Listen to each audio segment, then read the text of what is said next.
अस्सलामुअलैकुम six class. उम्मीद है आप खैर वाफ़ियत से होंगे। आज के सबक में हम जानेंगे कि आज से 2300 साल पहले इस बर्रे सग़ीर में क्या हालात थे। यहाँ पर जिस कौम ने 2300 साल पहले 137 साल हुकूमत की, जिसका नाम मौर्य सल्तनत है, इस सल्तनत के कौन कौन से अहम रुकन थे और इस सल्तनत ने कैसे तरक्की की और कौन कौन सी खुशहालियाँ दुनिया को दिखाईं। क्या ये दुनिया की सबसे मज़बूत सल्तनत साबित हुई। और इसके अलावा चंद्रगुप्त मौर्य का क्या किरदार था। तो आज से 2300 साल पहले यानी हज़रत ईसा अलैहिस्सलाम से 300 साल पहले 321 साल पहले इस हुकूमत का क़याम हुआ और ये हज़रत ईसा अलैहिस्सलाम के इस दुनिया से आने से 185 साल पहले ये हुकूमत ज़वाल का शिकार हो गई।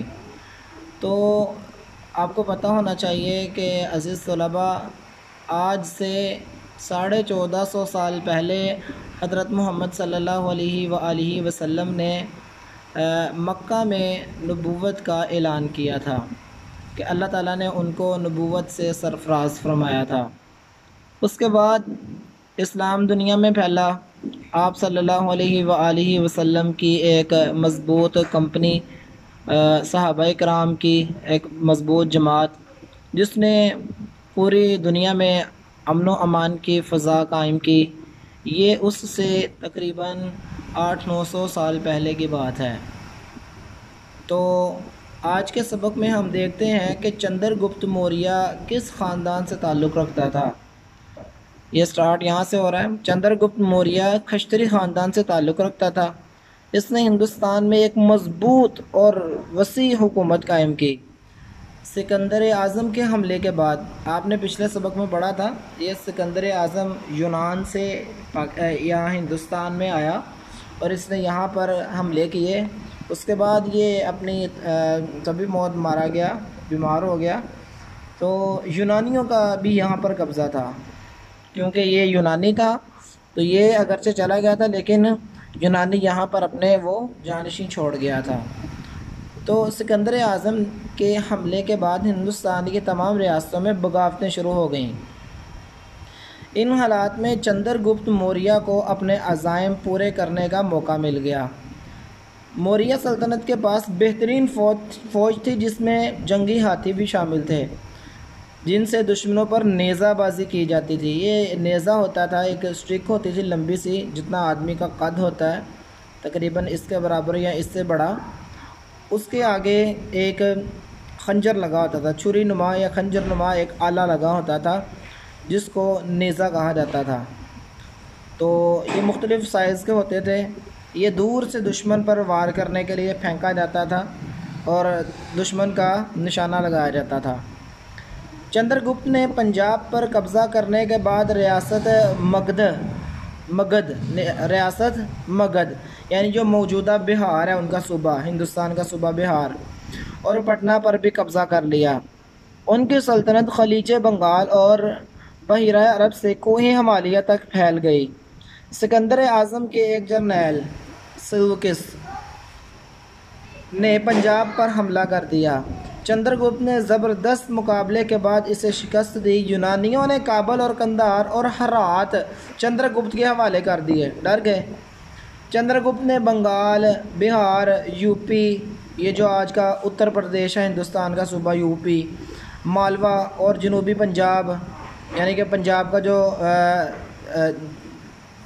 जो जनूब है तक के इलाक़ों पर भी तसल्लुत कायम कर लिया। इसके बाद उसने जनूब में मैसूर, कश्मीर, सिंध, शुमाली हिंद, बलूचिस्तान और अफ़गानिस्तान के इलाके भी अपने सल्तनत में कायम कर लिए। ये चीन वाली साइड जो बनती है, ये कश्मीर वाली साइड जो बनती है, शुमाली हिंद। मौर्य हुकूमत 137 साल कायम रही, जो उस वक्त दुनिया की सबसे ज़्यादा मजबूत सल्तनत कहलाई।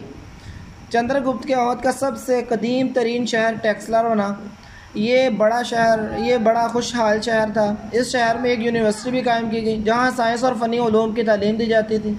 चंद्रगुप्त के दौर में फ़नून और दस्तकारियों को तरक्की मिली। हुकूमत एक बाकायदा निज़ाम के तहत चलती थी। महसूल, टैक्स वगैरह। मवासलात, यानी एक जगह से दूसरी जगह जाने के लिए, या सड़कें हों या बैलगाड़ियाँ, जो भी मवासलात, सब कुछ इसमें आ जाता है। मवासलात का मतलब होता है एक को दूसरे के साथ जोड़ना। जोड़ने के लिए वो गाड़ियाँ भी हो सकती हैं, बैलगाड़ियाँ भी और सड़कें भी, दोनों चीज़ें मुराद हो सकती हैं मवासलात। कानकनी, ज़राअत, तिजारत और जहाज़रानी के शोबे कायम किए गए। देहात में इंसाफ देना पंचायत की ज़िम्मेदारी थी। उस दौर में नहरी निज़ाम कायम हुआ, आज तक मौजूद है। सड़कों के जाल बिछाए गए। अदालती निज़ाम कायम हुआ। नाप तोल के लिए पैमाने और बाट इस्तेमाल होते थे, यानी लीटर और 2 लीटर 3 लीटर इस तरह पैमाने जो हैं आजकल इस्तेमाल जैसे होते हैं, किलो 2 किलो 3 किलो ऐसे।